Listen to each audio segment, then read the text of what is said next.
President Trump, well, he really has not been shy about criticising the Federal Reserve. But our next guest says, hey, that's okay. It's encouraging. Joining us now is Spencer Jakab, Wall Street Journal kind of guy.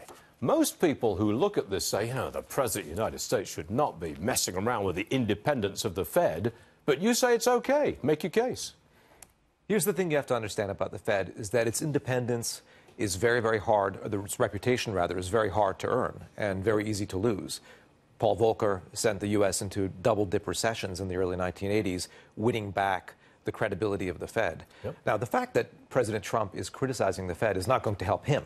As a matter of fact, when it comes down to sort of a split decision where the Fed has to, it's not sure whether or not to raise by a quarter point or not, this might push it over the edge in terms of tightening more, which is not good for the person sitting in the White House at the moment, Republican or Democrat, because the Fed doesn't like to be pushed around. The Fed needs to assert that independence. But the fact that a president, and this is not the first time, it's been being done in a Trumpian style, okay? But which is it's not that unique, okay? But this is not the first time that someone in the White House or the Congress have tried to, assert their will with the Fed. But it sends a message to the world, and this is the world's central bank, after all, that the Fed is independent and that it's going to act in the way that it acts, and it's going to act in the long-term interest of the U.S. economy, and that it has a dual mandate, not just growth and unemployment, but also keeping inflation in check. But that only works if the Fed stands firm and does what it's going to do anyway, that it does not bow to any pressure from the president. How will we know that? There's no way to actually know it. I mean, if the Fed were to, for example, the expectations now are that in the next year it's going to raise rates 4 times by a quarter point. Of course, that could change because the economic landscape could change. There could be a crisis, there could be a downturn, there could be a stock market crash or anything, and then it will act.